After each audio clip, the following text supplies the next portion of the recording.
Good afternoon. I'd like to introduce to you the Lydite fence charger. It comes in 4 models.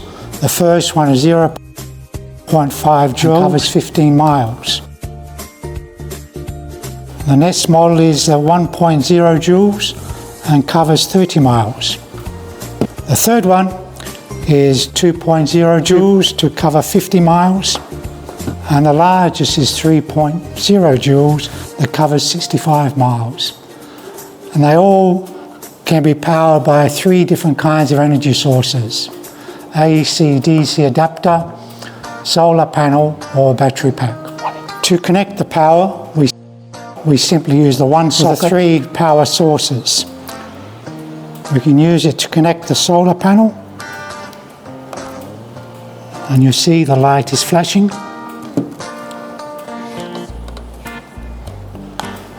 We can connect it to our battery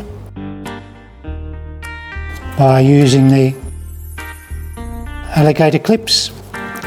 As you see, the light is flashing. For AC power,